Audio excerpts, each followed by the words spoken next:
Nearly a century ago, 19-year-old Everett Roos dropped out of college and set out on a series of solo journeys to explore the West. Along the way, he sent rich descriptions of his adventures to family and friends. Dear family, these days away from the city have been the happiest of my life.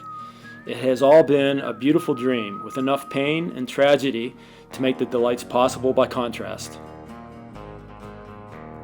Roos's parents were used to weeks without contact as their son ventured beyond the reach of the Postal Service, but when the letters they had sent were returned unopened, they feared the worst.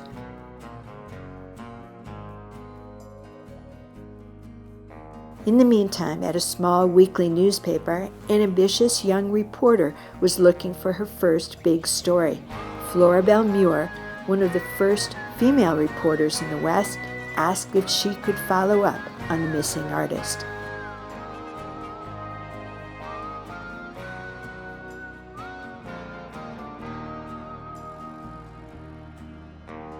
Floribel soon began to doubt her brash decision to scour the wilderness on her own, so she headed over to the petroglyph panel at the edge of town.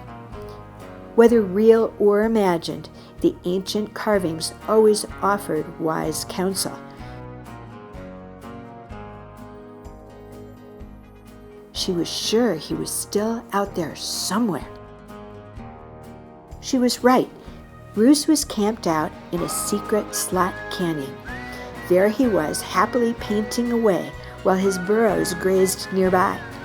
And much to her delight, he talked for hours about his love of nature and his need for solitude. As to when I shall visit civilization, it will not be soon. I have not yet tired of the wilderness. Rather, I enjoy its beauty and the vagrant life that I lead. I prefer the saddle to the streetcar, and the starry sky to a roof, and the deep peace of the wild to the discontent bred by cities.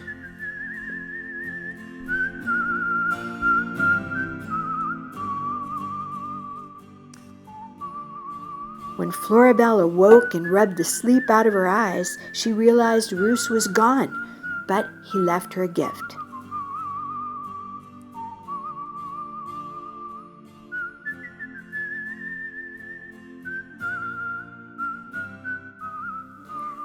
On her way back to the office, Floribel made up her mind not to give away Roos's whereabouts.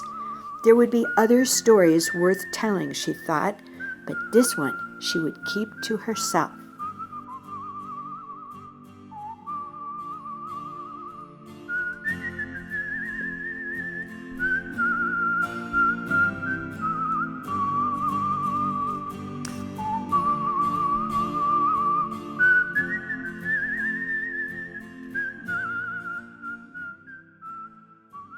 God, how the wild calls to me.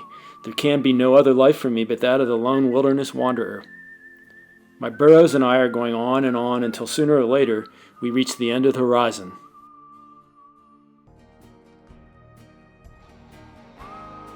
Even now, nearly 100 years later, Roos's fate is a mystery. We know he left Escalante on November 12, 1934, and search parties did find his burros, but they never found the missing wanderer.